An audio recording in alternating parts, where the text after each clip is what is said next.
Assalamualaikum warahmatullahi wabarakatuh. Teman-teman, kembali lagi di channel YouTube saya, Khairun Imam. Gimana nih kabar kalian? Semoga kita semua selalu diberi kesehatan, kemudahan, dan juga limpahan rezeki dari Yang Maha Kuasa, teman-teman ya. Nah, di video kali ini kita akan melihat bagaimana gerombolan pembenci dan pemburu ijazah Pak Jokowi sepertinya semakin sibuk berkunjung ke berbagai daerah melakukan bedah buku. Tapi bedah buku berkedok jual buku, teman-teman. Karena mungkin uang operasional mereka ini sudah semakin tipis. Ya, kita bisa dengarkan omongan-omongan dari Rismon beberapa hari yang lalu. Katanya dia nggak sanggup gitu tinggal berhari-hari di Jakarta, bahkan berminggu-minggu. Karena biaya hidupnya yang mahal.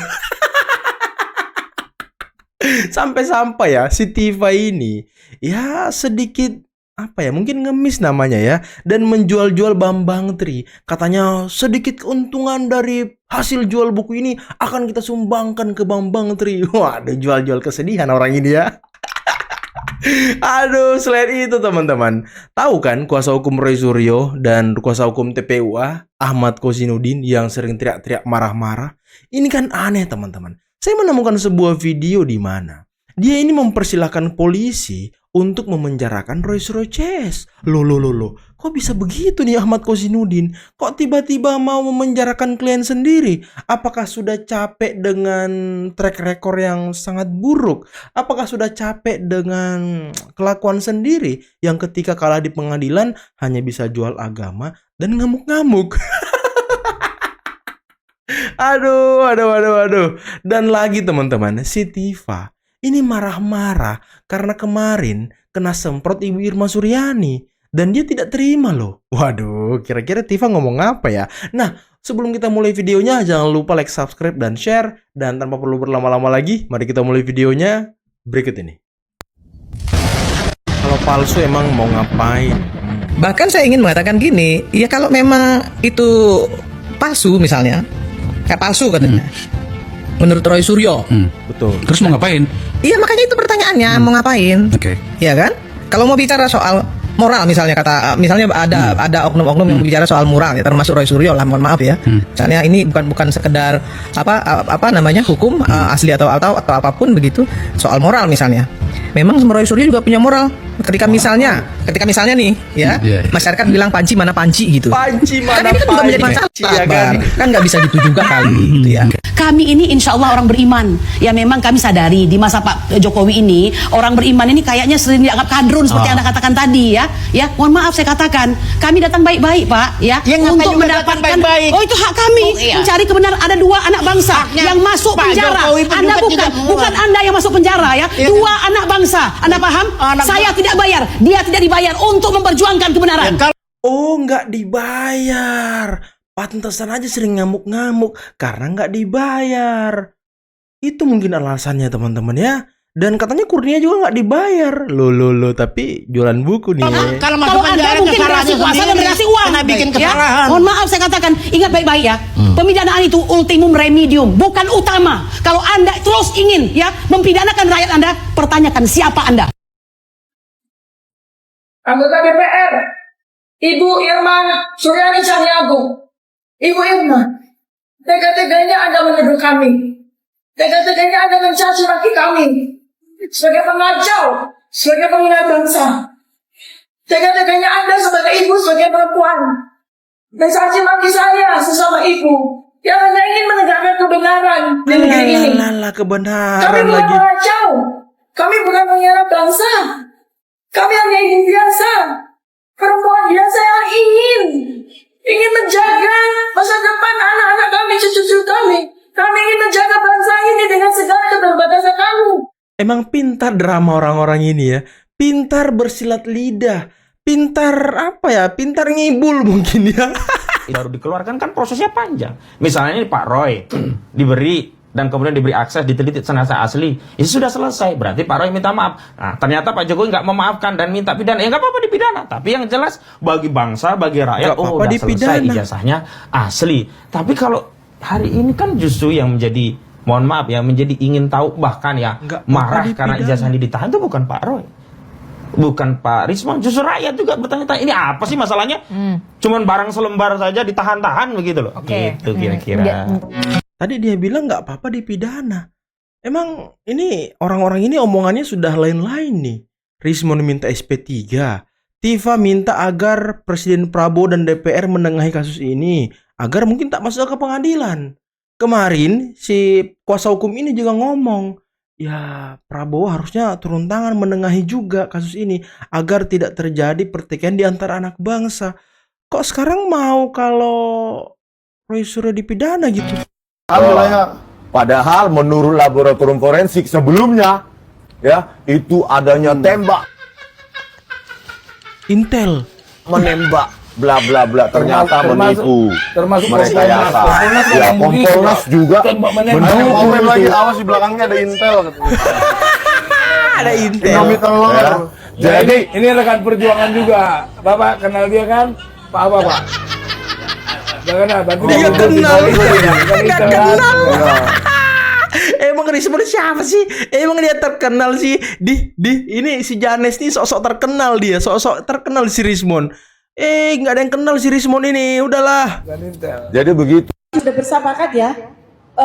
Sebetulnya biaya Rp500.000 maupun Rp290.000 itu adalah harga cetak gitu ya. Kan kami harus mencetak begitu.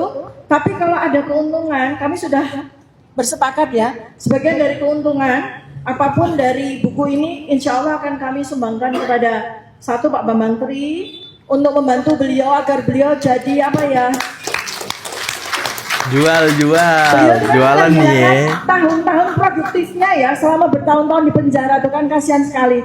Nah kami ya dengan segala keterbatasan kami akan membantu dari sebagian hasil keuntungan dari buku ini. Maka mohon bantuannya supaya buku ini bisa sebanyak mungkin bisa terbeli sehingga semakin banyak aktivis-aktivis yang di penjara bertahun-tahun. Kemudian juga para relawan ya Pak, kami juga dibantu oleh para relawan yang selalu mengikuti kemanapun kami pergi, di pengadilan kami ditemani, di demo kami ditemani, kamu ke DPR kami ditemani, banyak sekali dari seluruh Indonesia. Kami juga sangat ingin bisa membantu mereka melalui hasil dari buku ini. Itu Pak. Woi, beli kalian beli. 250.000 sama 500.000. Woi, beli. Jualan, kasihan banget para peneliti dia, jualan dia loh. Bukunya nggak laku, dia ke daerah tuh memasarkan bukunya teman-teman biar ada duit gitu. Perjuangan ini butuh duit teman-teman, butuh modal. Jadi ya harus dijual bukunya, harus laku pokoknya. Walaupun jual-jual orang lain gitu ya kan, walaupun jual-jual kesedihan orang lain, aktivis-aktivis gitu ya kan. Ya. Mohon doanya ya Pak dan Bapak Ibu semuanya. Kemudian saya mau menambahkan tentang di DPR kemarin ya. Jadi memang kami sebetulnya ingin menyampaikan kepada para komisi ya, Komisi 10 Pendidikan. Kenapa? Karena buku ini sudah tersebar mulai sejak selesai dicetak tanggal 29 Agustus, itu sudah tersebar para tokoh-tokoh, para rakyat Indonesia. Nah, kami khawatir kalau kami nggak menyampaikan kepada Komisi 10, nanti mereka wakil rakyat malah telah tahu tentang isi buku ini gitu. Nggak Jadi penting juga Dan Tipa. banyak data. Ternyata Gibran itu SMA-nya pun masih ada yang bilang enggak, dia enggak di luar, SMA-nya di Indonesia. Karena ada data juga dari beberapa orang yang mengaku dia bersekolah di SMA Santo Yosef. Jogja, Solo. Ya, 2 tahun.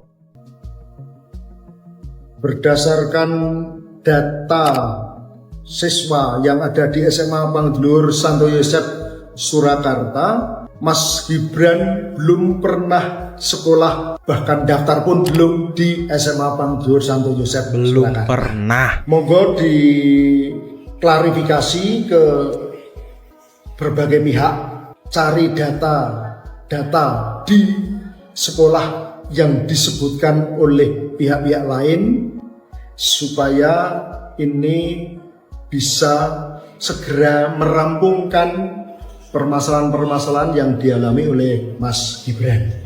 Saya siap karena itu untuk urusan pihak sekolah, nama baik sekolah, kemudian juga untuk kepentingan bangsa dan negara, saya siap untuk dimintai kesaksian. Siap bila suatu minta saat nanti kesaksian. diminta oleh pengadilan. Wah, keren banget Bapak ini ya. Inilah ya Tadi si Roy Suryo ngomong Mas Gibran dia dapat informasi gitu kan, katanya sekolah di Santo Yosef. Ini orang yang langsung ngomong nih, nggak ada, Mas Gibran tidak pernah daftar bahkan bersekolah di sekolah yang disebutkan Roy Suryo tadi. Emang ini Roy Suryo dan kawan-kawan ini menyusahkan orang lain loh, nuduh sana sini, gembar-gemborkan data sana sini. Ini dia bikin orang capek klarifikasi loh. Skripsi tidak ada tanda tangan. Gimana tuh? Skripsi kan tidak berdiri sendiri, Bang. Skripsi itu kan diuji, kemudian lulus. Kalau lulus itu ada namanya berita acara hasil ujian skripsi. Itu ditantangani oleh semua dosen penguji, sekaligus nilainya dan yudisiumnya apa. Sehingga yang punya nilai hukum kan ini kan berita acaranya, bukan skripsinya. Yeah. Skripsi itu pas setiap ujian itu pasti ada yang dikoreksi kan. Nah, kita perbaiki. Setelah diperbaiki, diserahkan ke bagian pengajaran, 1, perpustakaan, 1, 3 kepada dosen penguji. Pada saat menyerahkan itu kan masih kosongan. Jadi kita nggak tahu itu ditandatangan apa tidak. Itu urusannya fakultas. Yang penting itu kan berita acaranya, berarti ditandatangani. Betul, berita acaranya. Berita acara hasil ujian skripsi itu ditandatangani dan ada nilainya. Skripsi menjadi lampiran. Kami punya, ya kembali lagi Bang, ini asumsi lagi ya. Karena kami kan dari sudut pelapor pada saat buku ini muncul, jangan-jangan ini buku mau digunakan untuk menguatkan alibi penelitian gitu ya. Alibi. Karena Masuk. itu salah satu caranya gitu ya. Dan memang di banyak kasus pencemaran ini sudah banyak sekali kok. Rata-rata pelaku itu menggunakan argumentasi dalam penelitian. Oke. Ada sebagai ada beberapa diterima, ada sebagian besar ditolak. Yang diterima itu misalnya bebas tuduh Mas Aris Hazar waktu itu ya. Oke. Yang waktu itu korbannya adalah Pak Luhut. Tapi di banyak kasus juga ditolak ya. Hakim juga kan tentunya tidak semudah itu terkecoh mana penelitian yang benar, mana penelitian yang tidak benar. Tapi ya monggo. Sekalipun juga yang saya coba kritisi adalah begini. Sebenarnya cukup menarik karena ya kita juga kan sama-sama pernah belajar. Artinya kalau penelitian ini baru dibukukan sekarang, berarti kan selama ini penelitian belum selesai, masih berjalan, belum sampai pada kesimpulan. Tapi Karena belum ada ujungnya. sejak masih berproses saja sudah Gembar-gembor. disebarluaskan di media, di hampir tiap hari dinyanyikan ijazah ini palsu, sementara penelitian sendiri belum selesai. Jadi belum kesimpulan sudah diekspos. Sementara kita tahu dan semua karya penelitian aja untuk ekspos itu ada beberapa persyaratan. Ya, ada tulisan yang bisa masuk ke Scopus, ada yang tidak. Ini kan jenjangnya juga sulit gitu ya. Jadi kami malah menduga buku ini hanya untuk alibi pembelaan. Betul. Ya, tapi Itu untuk alibi pembelaan. Nah, itulah tadi teman-teman beberapa video yang bisa kita simak pada kesempatan kali ini, dan sampai detik ini saya itu tidak percaya, saya tidak yakin kalau Roy Suryo ini pinter, kalau dia ngerti digital forensik, kalau dia ini seorang peneliti, kalau dia ini seorang akademisi. Saya nggak percaya sedikit pun loh. Walaupun ya masih ada orang yang mengatakan dia ini ahli telematika. Ya mungkin kalau ahli telematika ya bisa saja meneliti film-film blue ya kan. Itu kan kerjaan dia dulu. Kenapa saya bilang saya tidak percaya teman-teman? Karena seluruh informasi-informasi yang masuk kepada Roy Suryo mengenai Pak Jokowi dan keluarga, tentu informasi negatif ya, langsung dia percaya dan digembar-gemborkan ke media, digembar-gemborkan ke podcast-podcast, ke konferensi pers. Contoh yang pertama teman-teman, mengenai tuduhan Bitor bahwa Paiman yang membuat ijazah Pak Jokowi di Pasar Pramuka. Nah, itu langsung dipercaya oleh mereka dan gerombolannya. Bahkan Roy Suryo sampai melakukan investigasi abal-abal ke Pasar Pramuka, membawa sentanan dan lain sebagainya, sampai dia percaya dengan tuduhan-tuduhan itu, menggembar-gemborkan hal itu di Rakyat Bersuara waktu itu. Ujung-ujungnya apa? Ketika Prof Paiman memperkarakan kasus ini, Bitor minta maaf. Minta maaf karena sudah memfitnah Prof Paiman membuat ijazah Pak Jokowi di Pasar Pramuka. Berarti tuduhan soal Pasar Pramuka nol, sudah gugur, nggak ada lagi yang bisa dipertanggungjawabkan. Yang kedua, yang tadi videonya teman-teman, Roy Suryo langsung percaya ketika ada informasi yang diterima, ketika ada yang melapor ke Roy Suryo bahwa Gibran pernah bersekolah SMA di Santo Yosef kalau nggak salah ya, dia langsung percaya loh dan langsung menggembar-gemborkannya di podcast. Dan tadi kita juga bisa melihat dan mendengarkan klarifikasi dari sekolah tersebut bahwa Gibran tak pernah sekolah di Santo Yosef Solo. Ini kan konyol teman-teman. Mereka selalu mempertontonkan kedunguannya, mempertontonkan kebodohannya, ketidaktahuannya. Tapi ya saya heran gitu, masih ada aja orang yang percaya dengan peneliti abal-abal ini. Aneh bin ajaib, teman-teman. Dan lagi, ya mungkin kawan-kawan ini, Tifa, Rismon, mungkin udah kehabisan duit ya kan. Sampai-sampai dia kesana kemari, ya sedikit ngemis-ngemis untuk bukunya supaya dibeli, walaupun bukunya ini isinya kalau kata kata Waketum Jokowi Mania itu bukunya sampah, terus kata Joshua Sinambela juga isinya sampah, karena ya penelitiannya sudah dibantah-bantah semua dan dia tetap membukukannya. Ya ini kan apa ya, sebuah penelitian yang tidak bisa dipertanggungjawabkan alias abal-abal, dan di dalam buku itu tidak ada informasi yang dia dapatkan dari UGM, tidak ada informasi yang dia dapatkan dari Pak Joko yang bisa dimasukkan ke buku itu sebagai bahan tandingan gitu. Ini semua isi bukunya tentang pemikiran dia semua, tentang asumsi-asumsi dia semua. Yang dia harapannya buku itu bisa menjadi bukti kuat bahwa ijazah Pak Jokowi palsu. Waduh, padahal kita sudah dengarkan dari kuasa hukum Pak Jokowi, dari Pak Arianto Sutadi, dari pakar-pakar hukum, bahwa buku itu sebenarnya bisa menguatkan tuduhan bahwa memang Roy Suryo CS ini melakukan pencemaran nama baik kepada Pak Jokowi. Malah buku itu menjadi senjata makan tuan nantinya, teman-teman. Nggak bisa dijadikan bukti di pengadilan. Bahkan itu bisa dijadikan bukti bahwa mereka benar-benar mau menjatuhkan harkat dan martabat Pak Jokowi. Bahkan lebih jauh, Roy Suryo katanya mau membuat buku tentang ijazah Gibran. Nah inilah. Soal sekolah tadi dia sudah dibantah. Kemudian dia mau buat buku tentang Mas Gibran, tentang ijazahnya. Ini kan konyol. Orang-orang ini memang ya, saya nggak tahu ya, yang percaya sama mereka ini ada otaknya apa enggak gitu. Saya heran, teman-teman. Masih ada aja yang percaya sama dia loh. Masih aja mau dibodoh-bodohi sama peneliti abal-abal. Sampai dikawal kesana kemari lah, ditemenin kesana kemari lah. Heran gitu, aneh bin ajaib. Udahlah teman-teman, mungkin cukup sekian dulu video kali ini. Jangan lupa like, subscribe, dan share videonya. Akhir kata, billahi taufiq wal hidayah. Wassalamualaikum warahmatullahi wabarakatuh. Bye-bye.